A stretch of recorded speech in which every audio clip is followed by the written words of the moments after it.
Fala galera, salve salve, canetas pretas aí, né? Em preparação intensiva para o projeto CGU.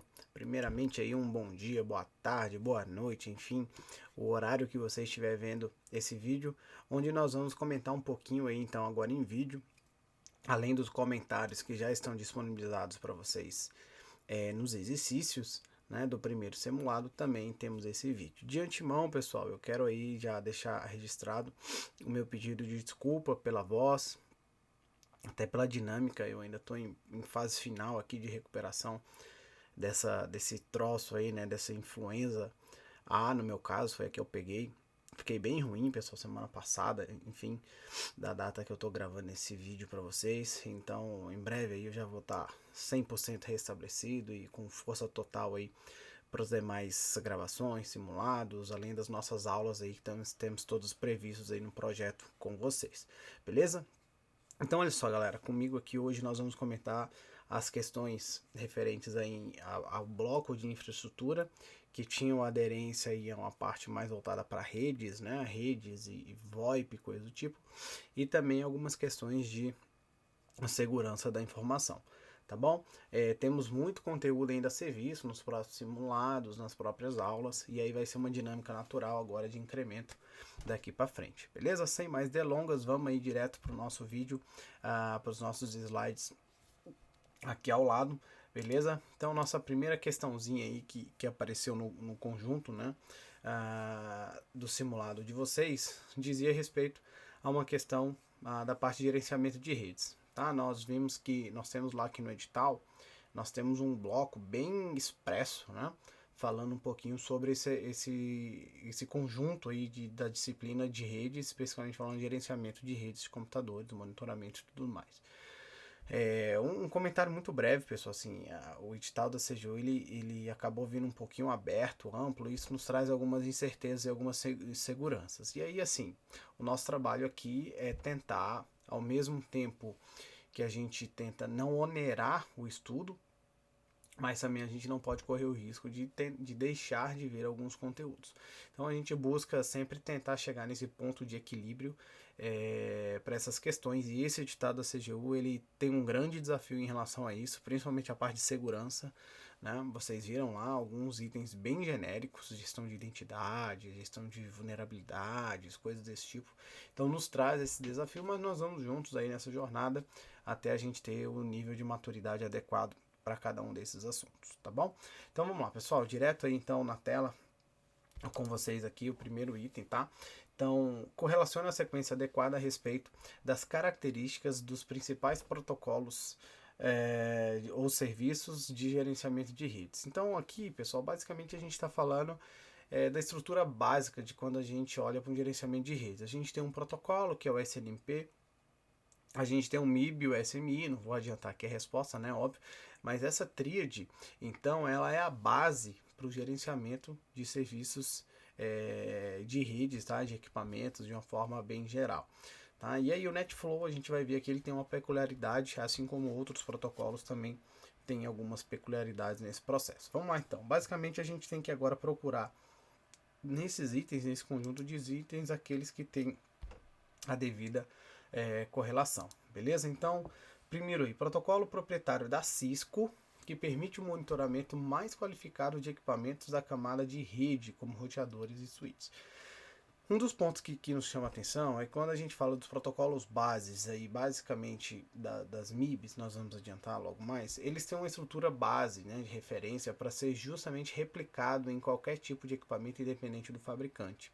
Acontece que mesmo assim, fabricantes específicos desenvolvem seus protocolos, desenvolvem seus padrões para ter ainda mais especificidade, ainda mais qualidade no tratamento de determinados parâmetros, determinadas formas de entender um dispositivo e trabalhar, seja proativamente, seja reativamente. E aqui é um exemplo disso. A Cisco possui um protocolo próprio, tá bom? E aí, basicamente, já adiantando, então aqui a gente está falando do NetFlow, né? Que é justamente o primeiro item lá da nossa listinha, beleza? Então, NetFlow aí, o primeiro item. Vamos avançar aqui para o segundo, tá? Protocolo atualmente implementado em sua versão V3, sendo responsável pelo mapeamento dos gerentes da rede e agentes monitorados a partir da troca de mensagens. Pessoal, basicamente aqui a gente tem o SNMP, né? Então o SNMP ele é o principal protocolo de comunicação, tá? Então esse ponto é importante. Então quando há o devido mapeamento dos nós ali na rede, dos nós gerenciadores, dos nós gerenciados e a comunicação entre eles, quem faz isso é o SNMP. Nós não vamos estressar aqui esse assunto, mas um dos grandes ganhos das evoluções do SNMP nas suas versões, de 1 para 2, da 2 para 3 e a 3 principalmente, foram recursos de segurança, tá, pessoal? Então, implementações voltadas para segurança, tráfego de dados seguro e armazenamento de informações de forma segura, de fato são os grandes ganhos aí do SNMP V3. Serão assuntos abordados em outros simulados, né, especificamente falando essas variações, mas já adianta aqui esse aspecto. Então, basicamente aqui a gente está no item 2, né, no item B, falando um pouquinho do SNMP. A letra C, implementa o padrão ASN1. Pessoal, aqui é uma estrutura, tá? Isso aqui é uma estrutura, deixa eu marcar aqui, é uma estrutura de hierarquia, né, de organização da informação, e que basicamente ele consegue então mapear toda a arquitetura hierárquica desses nós, né? E aí a gente tem os objetos gerenciáveis. Esse termo é importante. Então, quando a gente fala de um equipamento, tá? Quando a gente fala de um equipamento, esse equipamento ele possui itens, objetos gerenciáveis dentro dele. Então, quando a gente fala, por exemplo, da memória, do processador, das interfaces de rede, de outros recursos internos de componentes de hardware e software que estão lá dentro, todos eles são objetos gerenciáveis. E existe um padrão hierárquico dessa informação para fins de organização desses dados, dessas informações, para ser uma estrutura lógica, né, que faça sentido. Então, quando você vai, por exemplo, quero fazer um monitoramento de memória. Ok, memória, só que memória eu tenho vários slots. Cada slot tem o seu padrão, sua tecnologia, sua arquitetura. Então, existe uma derivação hierárquica desses objetos gerenciáveis que se utiliza de um padrão internacional, a SN1, como referência para estabelecimento desses itens, tá bom? Então, basicamente, pessoal, o que a gente está falando aqui é o SMI, que é o que define a estrutura do gerenciamento desses itens, tá bom? Então, a letra C aqui nós temos o SMI, segundo ponto, segundo item importante. Então, primeiro SNMP, segundo SMI. E o terceiro, né, que nos sobra aqui, é a MIB, ok? Então, a MIB, que é a letra D, é a base de dados com informações correntes dos dispositivos monitorados, representando o estado atual de um equipamento. Aqui, pessoal, não estou mais dizendo de que, por exemplo, né, a interface de rede é um objeto gerenciável, ok? Aqui eu já estou dizendo o seguinte: se a interface de rede está ativa ou inativa, se a interface de rede está trafegando dados ou não, qual é o volume de dados que ela está trafegando, qual é o pico, né, que ela está alcançando. Então aqui já é o estado corrente desses objetos gerenciáveis, tá? Então muito cuidado, porque é facilmente confundível, né, o SMI com o MIB, com a MIB, tá bom? Muita atenção. SMI é a estrutura da informação para os objetos gerenciáveis. Então é como se fosse um catálogo. Pensem assim, é um catálogo. A MIB são de fato os valores assumidos por esses itens do catálogo naquele momento da consulta, naquele momento da análise dessa informação, beleza? Então, basicamente nós temos aí NetFlow. Vamos bater aqui os itens, né? Então, NetFlow é o número 4, aqui no primeiro, ok? A MIB é o último que a gente acabou de bater aqui, né? É o 2, certo? Aqui é o 3. E aqui SNMP, né? É o nosso item 1, corresponde ao item 2, beleza? Então, a sequência correta seria aí 1B, né? E aí aqui teve um erro de digitação, por esse motivo a questão aí acabou sendo anulada, tá bom?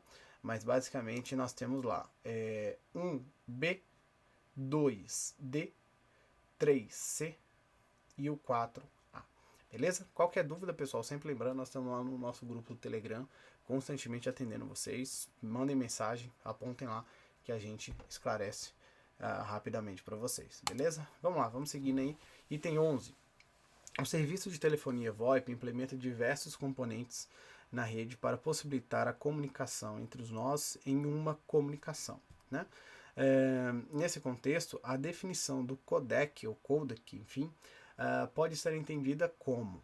Pessoal, vamos lá. Primeira letra A. Protocolo responsável pela definição dos padrões de comunicação para sinalização entre os pares. Pessoal, o codec ele não tem essa função de sinalização, ele é um equipamento de operacionalização, ele de fato realiza a codificação e a decodificação desses sinais, tá bom? Então, lembrando que a codificação e a decodificação é basicamente você traduzir esse sinal de um padrão para outro, e a gente pode traduzir de um padrão analógico um padrão digital, de um padrão digital para outro tipo de padrão digital, né? Então existem esses processos aí em que o codec ele faz esse trabalho, tá bom? E aí tudo isso vai variar a qualidade, o tempo de processamento. Existem vários padrões de codecs que são utilizados. Então a letra A ela descreve aqui uma definição voltada para sinalização, tá? Então, assim, não é a função base precípua do codec, tá bom? Existem protocolos próprios aí de sinalização, que é o início de uma comunicação entre os pares para definição dos padrões, definição dos termos de comunicação e uma série de outras coisas. Letra B, recurso, vamos marcar aqui, né? Então, que já está errado, né? Então, essa aqui não é. Recurso que possibilita a incorporação de sinais de sinalização em voz no mesmo canal. Pessoal, aqui é um tipo de tecnologia, tá? Um tipo de recurso que pode ser utilizado na comunicação, em uma comunicação VoIP qualquer. E ele faz um contraponto justamente com a letra C aqui, ó. Recurso que segrega o tráfego de sinalização e voz em canais distintos. Então eu posso utilizar uma tecnologia que manda sinal e sinal de voz e a sinalização, né, os itens de sinalização dentro de um mesmo canal ou canais separados. Basicamente a diferença entre aqui. O primeiro, pessoal, dentro de um mesmo canal, nós estamos falando basicamente do CAS, tá? Que é o Channel Associated. Esse nome aqui é que vocês têm que sempre lembrar, tá bom? Associado, ou então esse associado é que eles estão juntos, tá bom? Eles estão juntos. Aqui é o CAS.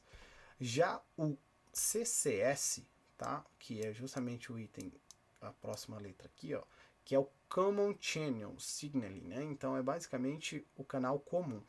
Cuidado, porque a gente tende a confundir o nome, né? Canal comum, então, é o mesmo para os dois. Não é não. O associado é que associa os dois juntos para o mesmo canal. O comum é que utiliza o mesmo processo de comunicação, mas em canais diferentes, tá bom? E aí a gente tem prós e contras nesse processo, né? A otimização do canal, mas ao mesmo tempo você pode ter problemas de interferência e outros problemas aí associados à utilização ou não, então não vem muito ao caso, mas basicamente é importante você saber que existem esses dois tipos de tecnologia a serem utilizados aí no processo. Letra D, então aqui também não é, e aqui também não é. Letra D, recurso responsável pelo transporte dos dados de voz dentro dos pacotes IP. Ficou pactos aqui, né, pessoal? É pacotes, tá? Dentro dos pacotes IP. Pessoal, aqui é um ponto que muita gente confunde, né? Basicamente aqui a gente está falando do RTP, tá bom? O RTP, pessoal, ele de fato é o protocolo de transporte dos dados de voz, tá bom? Mas cuidado, apesar dele ser um protocolo de transporte de dados de voz, tá? Ele atua lá na camada de aplicação. Então ele vai utilizar os protocolos padrões que nós conhecemos, o DP nesse caso, né, o RTP, mas basicamente toda a estrutura de transporte da arquitetura TCP, seja o TCP ou o UDP propriamente dito, esses protocolos são os protocolos oficiais estruturantes da arquitetura TCP para fins de transporte de pacotes de uma forma genérica, tá bom? Então o RTP nesse caso, ele é o transporte de mídia de voz lá em cima na aplicação e ele se utiliza do UDP para fazer esse tráfego fluir, tá bom? Então, basicamente aqui o item está falando do RTP, também não é o nosso gabarito. Não sobra o final, que é aquilo que a gente já tinha adiantado, né? Então, recurso que implementa a codificação de sinais com a capacidade de compressão dos dados analógicos. Esse ponto é um adicional, tá, pessoal? Então, ele pode ou não comprimir esses dados. É uma questão aí do protocolo, da tecnologia que vai ser utilizada, né, na codificação, tá bom? Então, basicamente, esse ponto é o nosso gabarito. Letra A, letra E, portanto, o nosso gabarito oficial. Vamos lá, seguindo. Questão número 12. O processo de sinalização em uma comunicação VoIP é fundamental com vistas a preparar os nós envolvidos na comunicação para a posterior troca de dados. Então, basicamente é isso, né, pessoal? O estabelecimento de um canal para depois ter um trânsito propriamente dito desses dados de voz, ok?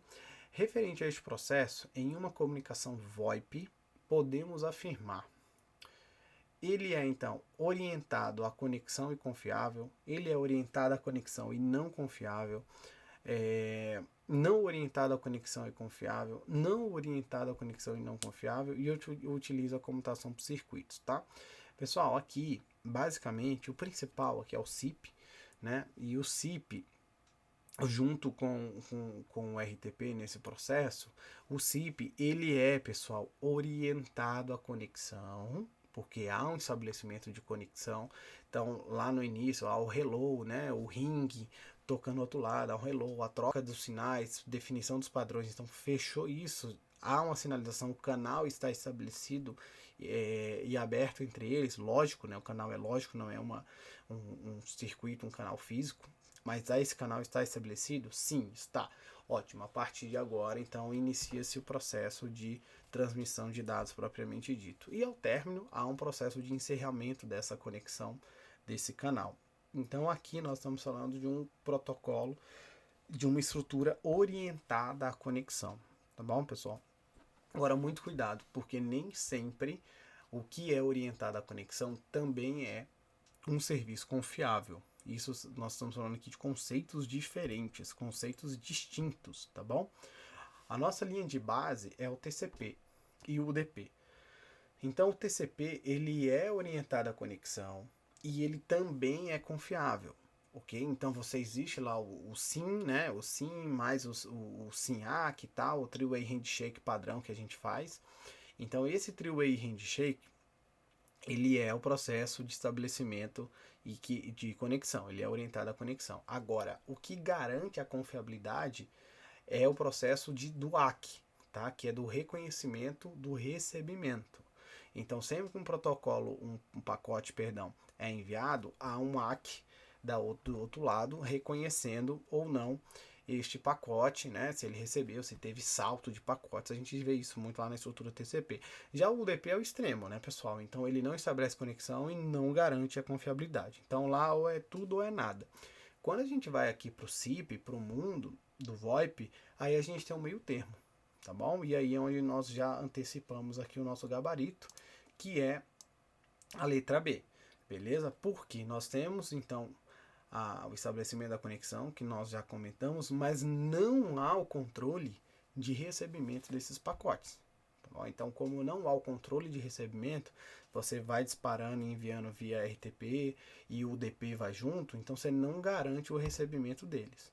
Tá bom? E é importante destacar isso, né, pessoal? Ele é orientado à conexão a nível da camada de aplicação, porque quem faz o processo de sinalização e estabelecimento da conexão a nível da camada de aplicação é o SIP, tá?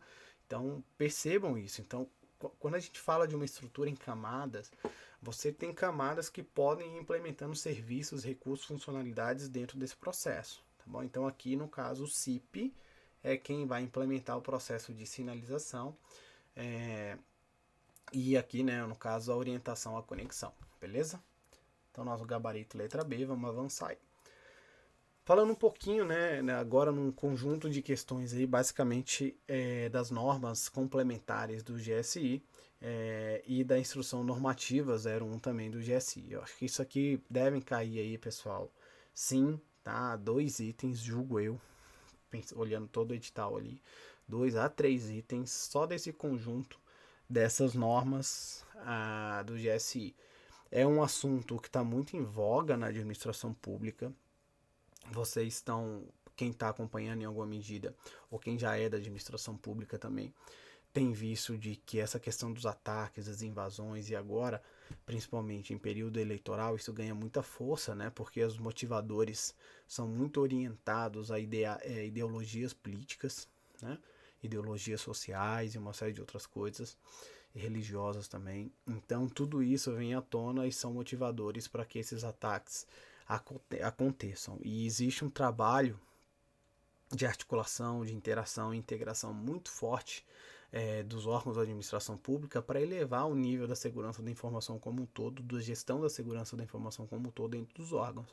E quem faz esse trabalho de definição, orientação, é justamente o Gabinete de Segurança Institucional da Presidência da República, o GSI, com todo o apoio, implementação também e operacionalização por meio ali do Ministério da Economia, a Secretaria de Governo Digital, que potencializa essas ações junto aos órgãos governamentais, tá? Então, é um braço, né, de apoio para que tudo isso aconteça, tá? Então, vamos ver um pouquinho aqui sobre isso e também vai ser um assunto ainda recorrente do nosso diálogo aí nos próximos simulados e também nas aulas, né, que nós vamos ministrar aí mais à frente, tá bom? Então, vamos lá.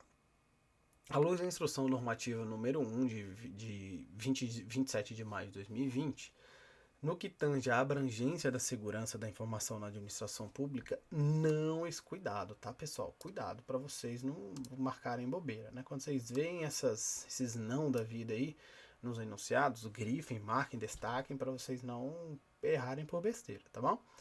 Então, não está contemplado, pessoal. O que não está contemplado no escopo da IN? Só lembrando, pessoal, a IN 01, ela basicamente traduz ali os principais pontos da ISO 27001, tá bom?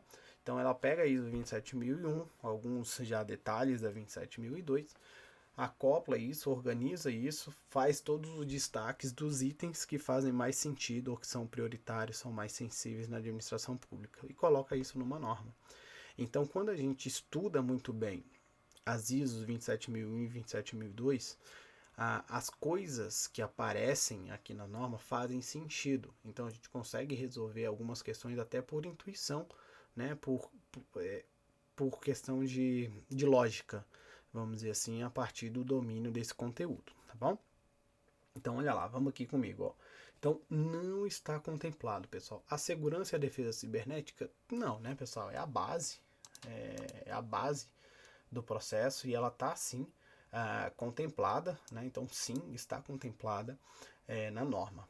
A proteção de dados organizacionais, sim, pessoal, lá existe um item específico que preconiza a proteção de dados organizacionais e aqui também, né, associado a isso, a gente tem a LGPD, né, a Lei Geral de Proteção de Dados, que vem muito forte agora nessa camada, já é um requisito obrigatório a nível do Brasil e também a nível das instituições públicas, tá? Então, sim, isso aqui tem a previsão.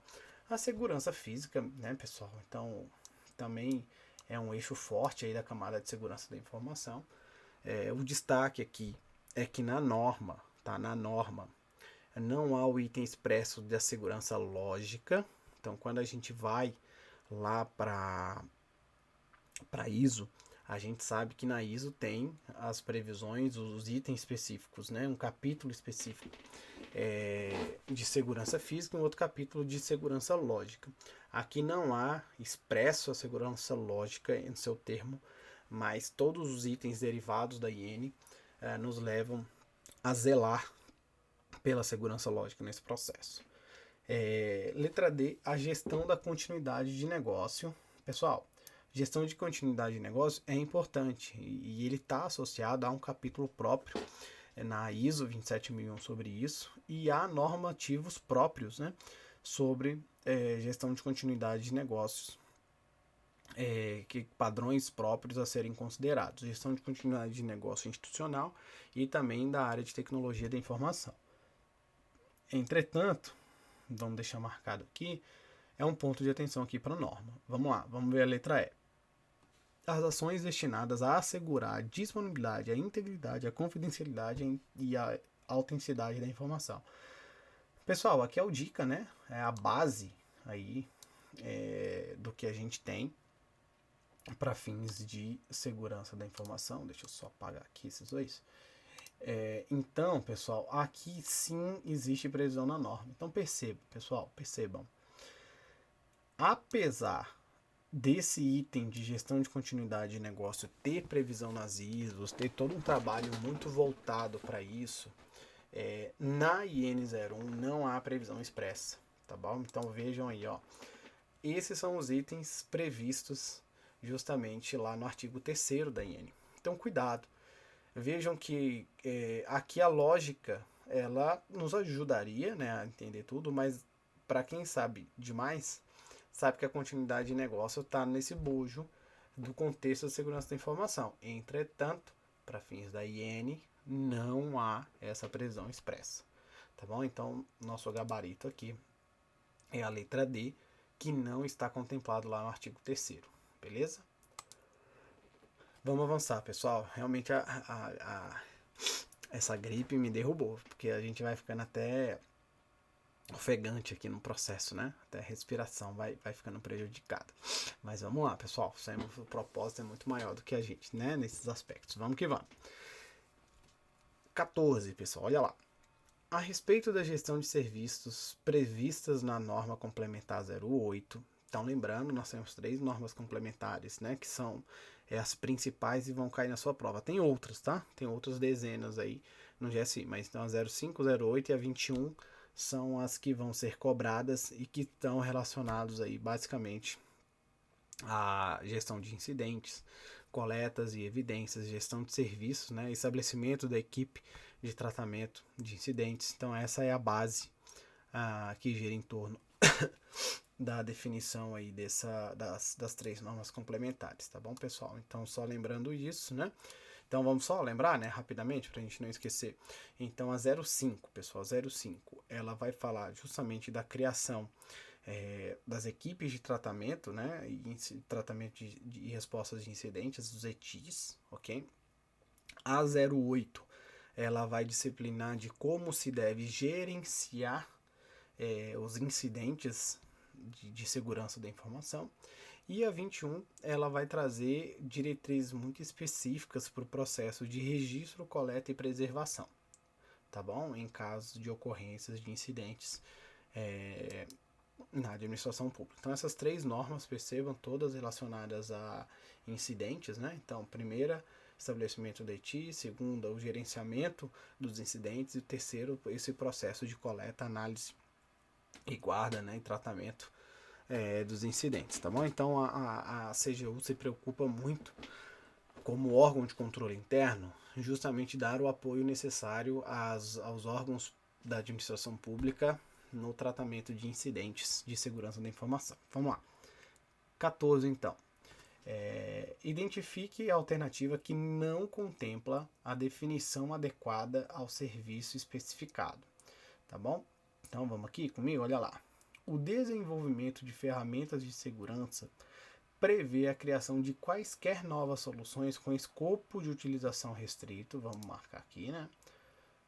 Novas soluções com escopo de utilização restrito, para não exposição das informações de código-fonte do software. Pessoal, aqui é sempre um trade-off, né?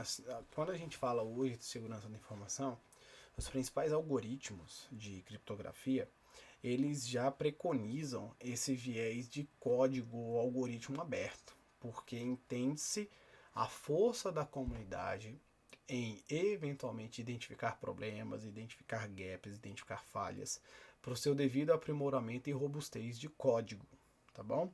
Então a força não está no código, mas sim nas chaves, nos recursos utilizados, na utilização propriamente dita desse código, dessa estrutura, desse software, tal, do algoritmo.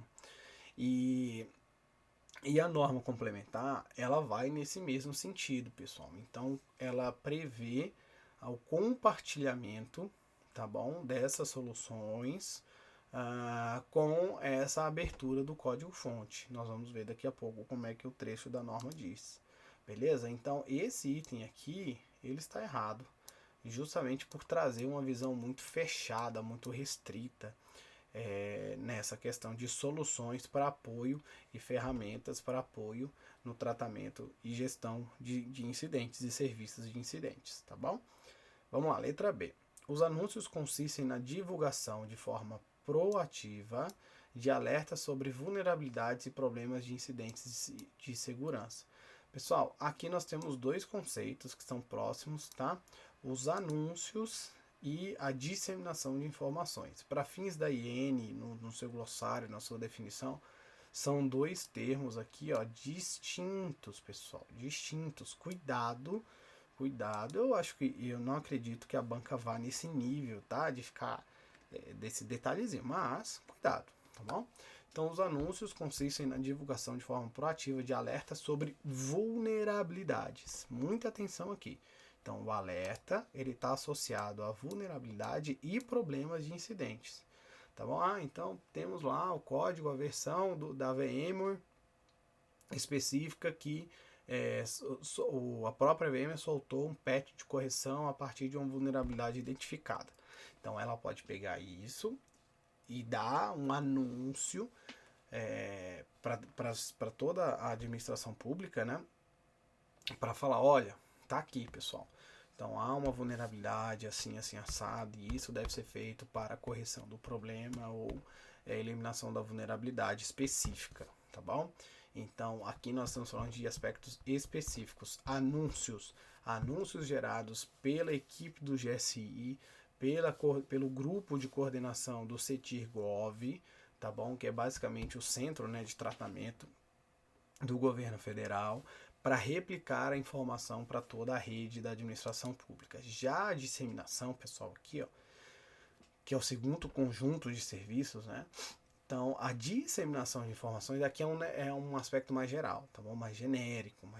Então, a disseminação de informações relacionadas à segurança não se confunde com os anúncios, pois dispõe de forma mais geral informações úteis no auxílio de tratamento de incidente de segurança. Então, que são boas práticas, ações mais genéricas que de fato todo órgão deve observar, os administradores de segurança, né, os gestores de segurança devem observar. Então cuidado aí com esses termos, essas casquinhas de banana que a banca pode em alguma medida querer explorar. Acredito que não, entretanto devemos nos preparar.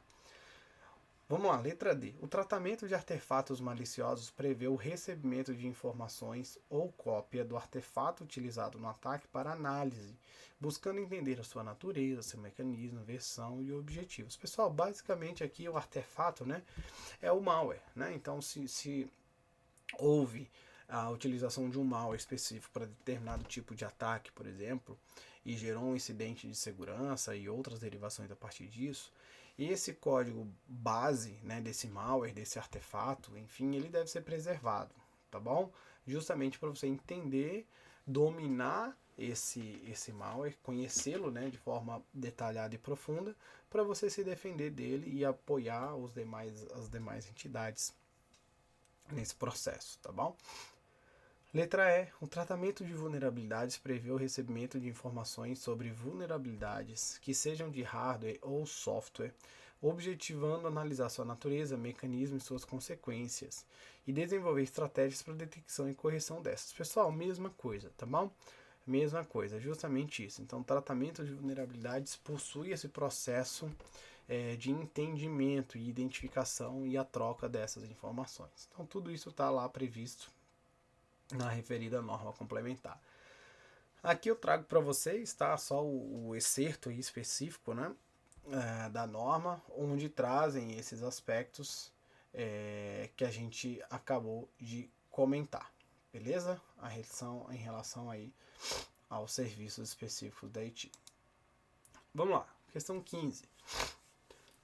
A respeito da IT, está incorreto, mais uma vez, incorreto, ok? Marquem para vocês não esquecerem, tá? Criem esse hábito. Incorreto afirmar. Caso sejam identificados indícios de ilícitos criminais Importante isso aqui, tá, pessoal? Antes de tudo, nem todo incidente ele vai ser provocado ou vai ter um aspecto um aspecto criminal, de intencionalidade, de dolo por trás, tá bom?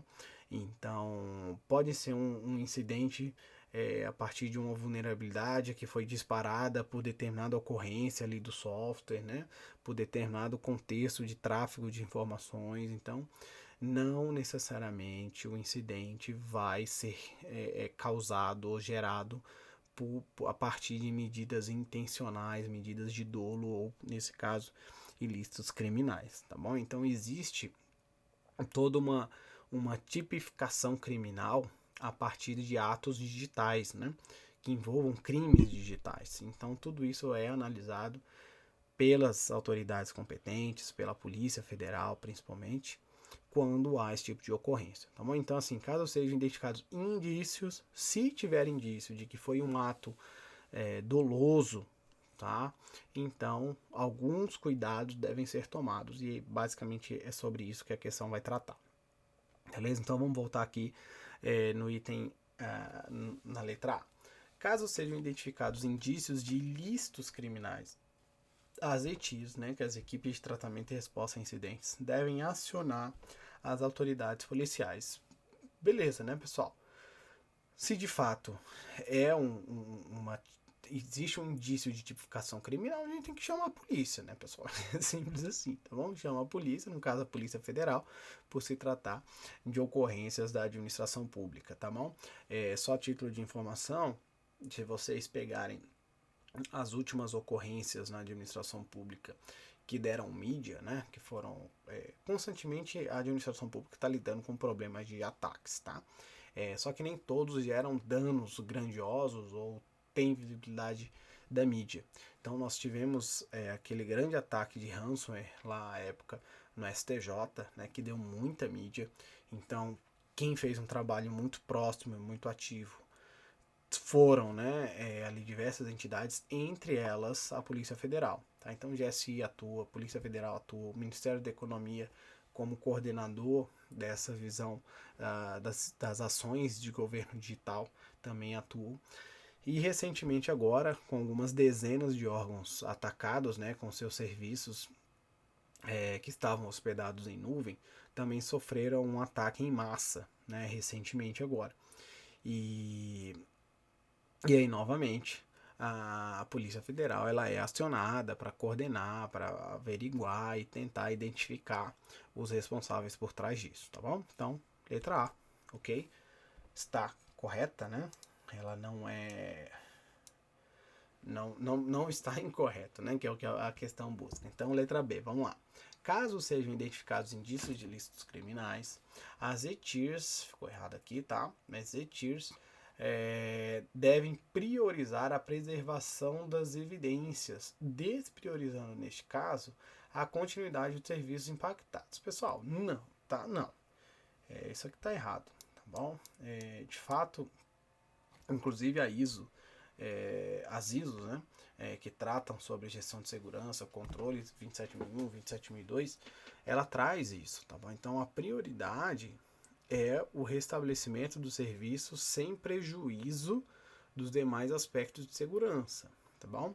Então, o que muitas das vezes acontece, e isso é um problema, o serviço parou de funcionar, deu algum problema e tal. Não, faz o seguinte, libera as portas, faz tudo, né? Você literalmente abre uma série de brechas na rede para voltar o serviço para o ar. Aí não, pessoal, aí a norma ela traz ressalvas. Você deve garantir o mínimo necessário de segurança para retorno e restabelecimento de serviços, tá bom? Isso lá na norma, no padrão, nas ISOs.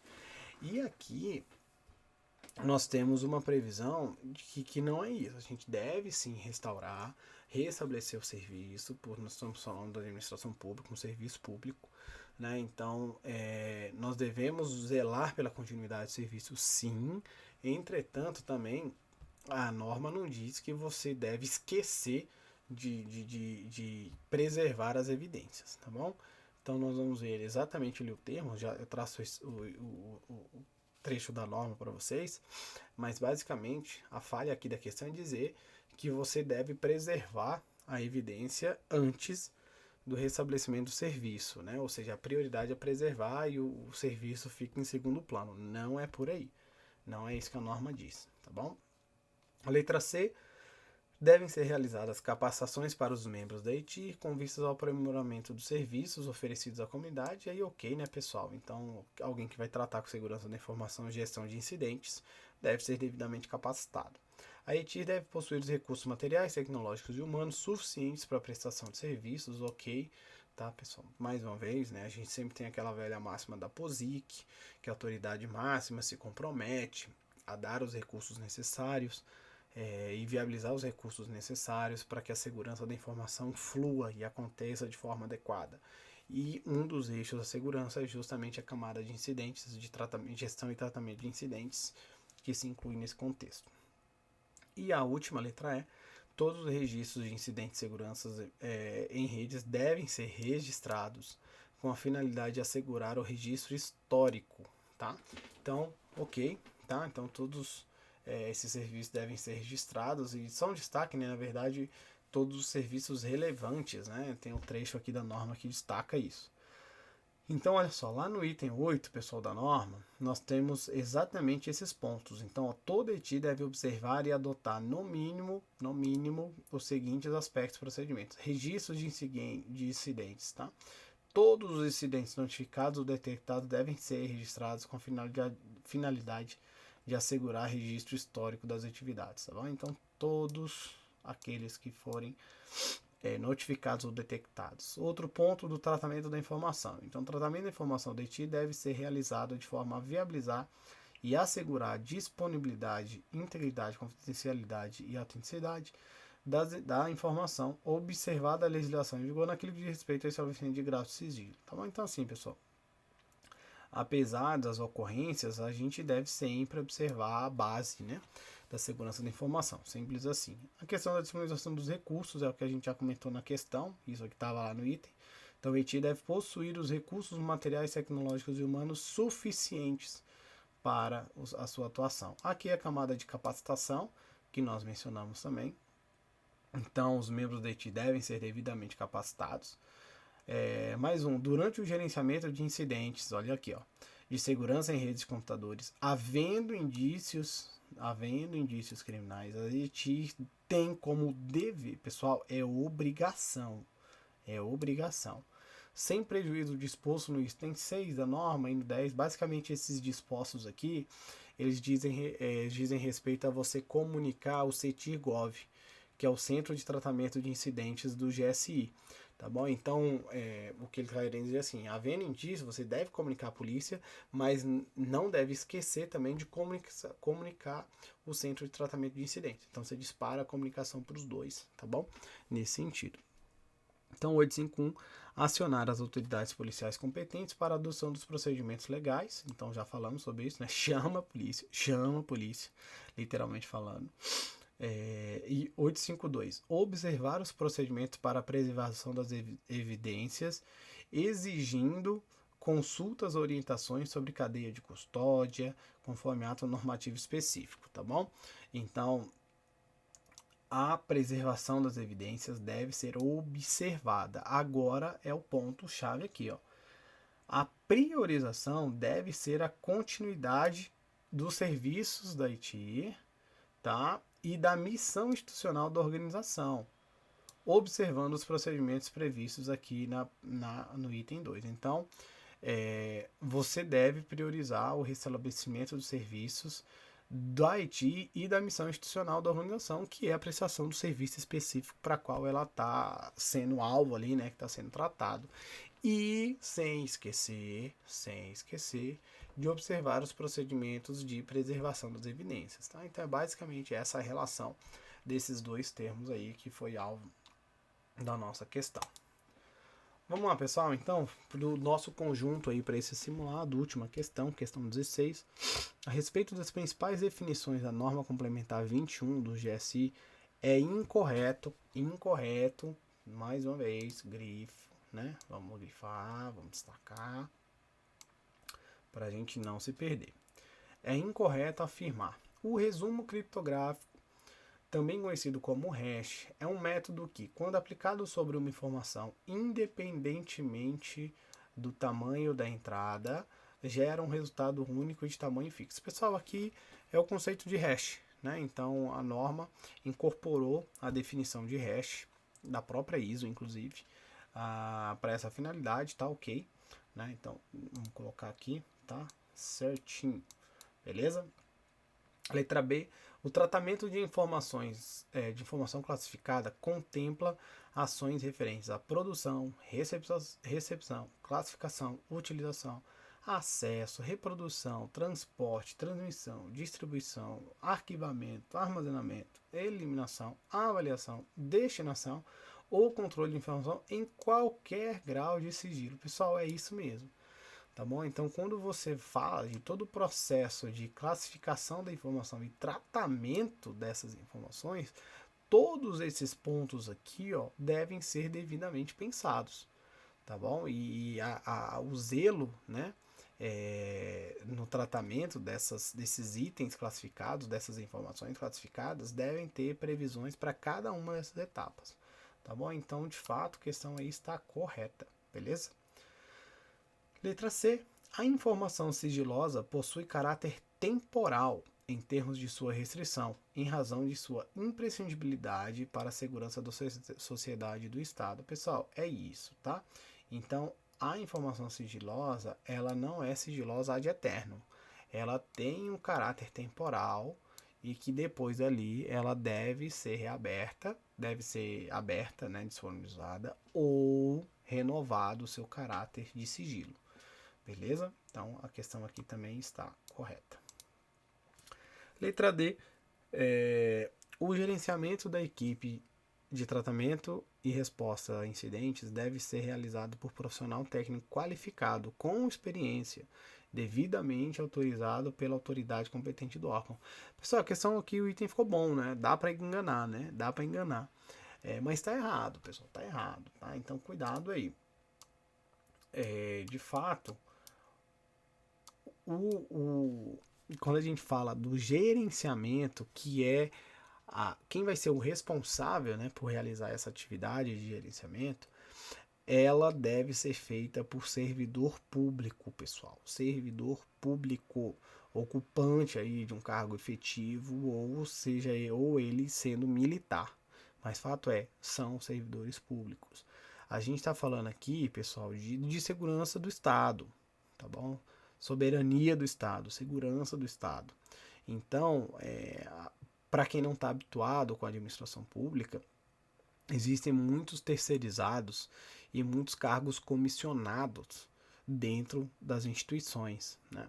Então aqui o que ele traz é isso, o cargo efetivo é gente do Estado propriamente dito, é aquele cara que tem vínculo com o Estado. Esses são os que devem ser, né, os responsáveis por gerenciar as equipes de TI, tá bom? Então a norma traz exatamente esse trecho, vou ler já leio aqui com vocês exatamente como a norma traz esse texto, tá bom? E por fim, só para a gente fechar, a autenticação contempla a etapa de identificação das partes envolvidas em um processo. Tranquilo, né, pessoal? É que a definição de autenticação, que é justamente esse processo de identificação. Olha aqui, pessoal, o que a norma diz então, ó, conforme eu falei para vocês, né? Então, no item 4.2 lá, ó, dos conceitos e definições da norma, nós temos aí quem é o agente responsável pelo ETI. Então, ele é servidor público ocupante de cargo efetivo ou militar de carreira do órgão ou entidade da administração pública federal, direta ou indireta, incumbido de chefiar e gerenciar a equipe de respostas, tá bom? Então, muito cuidado aí com essa questão, tá? Tem que ser servidor público ocupante de cargo efetivo ou militar. Boa questão, pessoal, sério mesmo, boa questão para a FGV querer aí achar pelo em ovo aí e querer complicar a nossa vida com algum entendimento, algum termo específico, tá bom? Bom, pessoal, é isso. Obrigado, né? Mais uma vez, acho que cumprimos aí o objetivo de trazer os comentários para vocês. Desculpa mais uma vez pela voz, por estar um pouquinho ofegante, mas realmente a gripe me derrubou feio aqui. Eu tô uma nenenzinha pequena em casa que sofreu bastante ainda tá sofrendo também. Tadinha, né? Tá com 7 meses. Então, realmente tem sido ainda um período complicado. Mas estamos ainda orquestrando aí essas atividades. E aí, sempre lembrando, se você ainda não nos acompanha aí nas redes sociais e nos nossos canais, né? Ainda também no nosso site, deixo registrado aí para vocês, tá bom? Meus amigos, Canetas Pretas, Projeto CGU, obrigado mais uma vez. Força, garra, vamos em frente que tem muito pela frente ainda pra gente trabalhar. Um grande abraço e até breve.